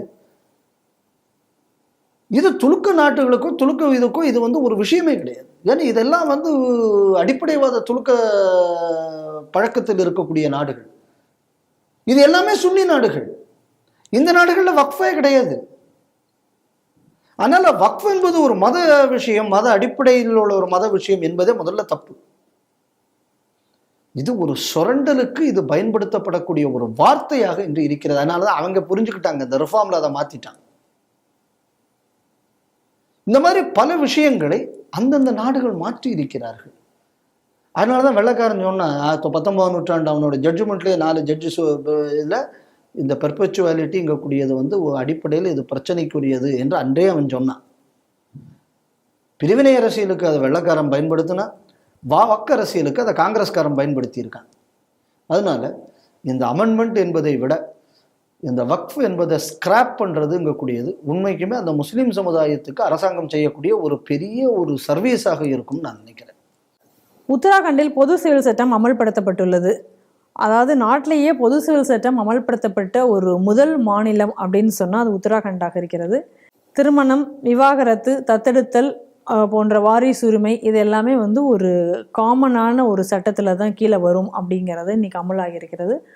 இந்த சட்டம் வந்து பழங்குடியினர் தவிர மற்ற அனைவருக்கும் இந்த பொது சிவில் சட்டம் அமலாகும் அப்படிங்கிறதையும் இன்னைக்கு சொல்லியிருக்காங்க. அதற்கான விதிமுறைகள் என்ன, அதை பற்றின இணையதளம் அதெல்லாம் இன்னைக்கு திறந்து வைக்கப்பட்டிருக்கிறது. ஒரு நல்ல விஷயம், ஒரு நல்ல முன்னெடுப்பாக நான் பார்க்கிறேன். இன்னும் சொல்ல போயாச்சுன்னா அதில் ரொம்ப ஒரு ஹைலைட் பண்ண வேண்டிய விஷயம் என்னென்னா பாலிகமி தடை செய்யப்பட்டிருக்கிறது. பலதார திருமணம் என்பது தடை செய்யப்பட்டிருக்கிறது. இது உண்மைக்கும் பெண் விடுதலைக்கு ஒரு முதல் படியாக நான் இதை பார்க்கிறேன். அடுத்தது என்ன அப்படின்னு பார்த்தாச்சுன்னா மேரேஜ் ஏஜுங்கக்கூடியது எல்லா மதத்திற்கும் காமன் என்று சொல்லப்பட்டிருக்கிறது. ஸோ அதில் வந்து உண்மைக்குமே பெண் கல்விக்கு அது வந்து ஒரு பெரிய ஊக்கமளிக்கக்கூடிய ஒரு விஷயமாக பார்க்கப்பட வேண்டும். அப்புறம் நம்ம எதை பார்த்தோம் அப்படின்னு சொன்னோன்னா வாரிசுரிமை. இப்போ எனக்கு பெண் குழந்தைகள் மட்டும்தான் பிறந்திருக்கு அப்படின்னு சொன்னால் நான் சொத்துல வந்து ஆண் பெண் எனக்கு கொடுக்குது. இப்போ வந்து துலுக்க சட்டப்படி எப்படின்னா பெண்களுக்கு ஒரு பகுதி கொடுத்துட்டு அதில் ஒரு பகுதி நான் வந்து இஸ்லாமிய ஜமாத்து பேரில் எழுதி வச்சிருக்கேன். ஏன்னா எனக்கு வந்து ஆண் வாரிசு இல்லையா, அதனால நான் அதை ஒன்று அங்கே எழுதணுமா. அப்போ இது வந்து நீங்கள் வந்து பெண்களை அவமானப்படுத்தக்கூடிய விஷயமே. அப்போ பெண்ணுக்கு கூடியது ஆணுக்கு நிகர் இல்லைங்கிறதுனால அப்படி சொல்கிறீங்க. இப்போ ஆண் வாரிசு இருந்தாச்சுன்னா வந்து இதே மாதிரி ஜமாத்துக்கு ஒரு போர்ஷன் எழுதி வைன்னு சொன்னால் அதில் நியாயம் இருக்குது. ஆண் வாரிசு இருந்தால் ஆண் வாரிசுக்கு முழுக்க எழுதலாமா, பெண் வாரிசு மட்டுமே இருந்தாச்சுன்னா அதில் அங்கே ஒரு பகுதி எழுதணும் அப்படின்னு சொன்னால் அப்போ இந்த மாதிரியான பிரச்சனைகள் இருக்கு. இப்போ இதெல்லாம் கிடையாது, ஆணும் பெண்ணும் சமம் என்ற ஒரு நிலை இப்போ இதனால ஏற்படக்கூடியது. இப்போ பார்த்தீங்க அப்படின்னு சொன்னால் இப்போ ஒரு அம்மா முஸ்லீமாகவோ இல்லை ஒன்று ஹிந்துவாகவோ இல்லை கிறிஸ்டியனும் முஸ்லீமாகவோ இருந்தாலோ இந்த மாதிரியான பிரச்சனைகள் வரும்போது எந்த சட்டத்தை பின்பற்றுறது? இல்லை மாறினாள் நான் மாறிவிட்டேன் என்னோட சட்டத்தை தான் நான் ஃபாலோ பண்ணுவேங்கிறது எதுக்கு? இப்போ கூட பார்த்தீங்கன்னா கேரளாவில் பல முஸ்லீம்கள் ஹிந்துவாக மாறினாங்களாம். எதுக்குடா மாறினாங்கன்னா அவங்களுக்கு இருக்கிறது பொம்பளை மட்டும்தானா, ஜமாத்துக்கு ஒரு பகுதியை எழுத முடியாதுங்கிறதுக்காக இவர்கள் ஹிந்துவாக மாறி இருக்கிறார்கள். அப்ப மதம் என்பது என்னை சமைப்பதற்கானதல்ல. சமயம் என்பது என்னை சமைப்பதை விட என் சொத்தோடு டைட்டில் யாருக்கு போகணும் என்பதற்காக சமயத்தை பாருங்க. இந்த நாட்டில் இந்த மாதிரியான சட்டங்கள் இருந்த காரணத்தினால என்ன ஆயிப்போச்சு அப்படின்னா, purpose of the religion has got no identity or no meaning at all. மிருக நிலையிலிருந்து மனித நிலைக்கும், மனித நிலையிலிருந்து தெய்வ நிலைக்கும் உயர்த்துவதுதான் சமயம். இது நம்ம நினைக்கிறோம். வேற சமயங்கள் அப்படி நினைக்கிறது இல்லை. வேற சமயங்கள் என்ன நினைக்குது அப்படின்னு சொன்னா, நீ மனித நிலைக்கு வந்து விட்டதால் நீ சபிக்கப்படுகிறாய், நீ பாவி என்கிறது. அது அவங்கவுங்க நம்பிக்கை. அந்த நம்பிக்கை தப்புன்னு நான் சொல்ல போறது இல்லை. அந்த நம்பிக்கையில் அவங்களுக்கு நம்பிக்கை என்னால இருந்துட்டு போங்க, நீ மிருகமா இருக்கணுங்கிறதுல ஒவ்வொரு ஒவ்வொரு விருப்பம் தானே. யாருக்கு என்னவாக இருக்கணும் என்பது அவர்கள் விருப்பம். அதனால அவங்க விருப்பம் அப்படி இருக்கு, இவங்க விருப்பம் அப்படி இருக்கா, தப்பு கிடையாது. ஆனா இந்த மாதிரியான பொது விஷயங்கள்ல வரும்போது இது ஒரு கான்ஃப்ளிக்ட் ஆகுது. இப்ப இந்த கான்ஃப்ளிக்ட்ஸுக்கு இது ஒரு தீர்வாக அமையும். இதுல என்ன அப்படின்னு சொன்னா, பரஸ்பர நம்பிக்கையின்மை குறையும். எல்லாத்துக்கும் ஒரே மாதிரி வருதுனால opportunities are equal. Correct. So இந்த ஒரு மாற்றம் என்பது வரவேற்கத்தக்கது. இது என்னை பொறுத்தளவில் என்ன ஆகணும் அப்படின்னா, இது ஒவ்வொரு மாநிலங்கள்லையும் அந்த மாநிலங்களுக்கு ஏற்ற மாதிரியாக இந்த சட்டங்கள் கண்டிப்பாக கொண்டு வரப்பட வேண்டும். அதே நேரத்தில் எனக்கு இதில் சில ரிசர்வேஷன்ஸும் இருக்கு. இந்த சட்டங்கள்லாம் பொதுவாக போடும்போது இந்த வெள்ளைக்காரனுக்குள்ள ஒரு ஃபண்டமெண்டல் திங்கிங்கில் பலர் எழுதுறது உண்டு. பாரத நாட்டை பொறுத்தளவில் பாரத நாட்டின் அடித்தளம் என்பது இதன் குடும்ப முறை. இண்டிவிஜுவல் ரைட் அப்படிங்கக்கூடியதோட டெஃபினிஷன் யுஎன் டெஃபினிஷன் வேற மாதிரி இருக்கலாம். நம்ம நாட்டை பொறுத்தளவில் ஃபேமிலிங்கக்கூடிய ஒரு யூனிட் அது செதஞ்சாச்சுன்னா இந்த பாரத தேசம் அழிந்து. ஸோ சட்டம் என்பது ஒவ்வொரு நாட்டிற்காக நம்ம நிர்வகிக்கிறதுக்காக கொண்டு வரோம். அதுவும் நம்ம நாட்டுக்கு இந்த மண்ணுக்கேற்ற மரபுல தான் சட்டம் வர வேண்டும். இந்த புதிய சட்டத்தில் ஃபேமிலியை பாதுகாக்கக்கூடிய மாதிரியான சில சேஃப்கார்ட்ஸ் கொடுக்கப்பட்டிருக்கிறதா அப்படின்னா சில விஷயங்கள்ல அது சரியில்லையோ. ஏன்னா நான் அதை முழுக்க இன்னும் படிக்கலை. முழுக்க படித்ததுக்கப்புறம் தான் என்னால் அதில் கமெண்ட் பண்ண முடியும். ஆனால் நான் தோராயமாக அப்படியே கிளான்ஸ் விட்டதில் அதில் சில லூப் ஹோல்ஸ் இருக்குது. அதை பிற்காலங்களில் சில அமெண்ட்மெண்ட்ஸை கொண்டு வந்து அதை சரி செய்ய வேண்டும் நான் நினைக்கிறேன். மற்றபடி it is a good thing. இது நீங்கள் ஒரு இன்ஈக்வாலிட்டி ஒன்று. ரெண்டாவது, சட்டத்தில் ஒளிந்து கொண்டு ஒரு சமுதாயத்தின் மீது தொடுக்கப்படக்கூடிய ஆதிக்க விஷயங்கள், அந்த மாதிரியான விஷயங்களுக்கு இது ஒரு செக்காக அமையும். இன்னும் சொல்ல போயாச்சுன்னா பெண்களுக்கான நிலை உயரும்.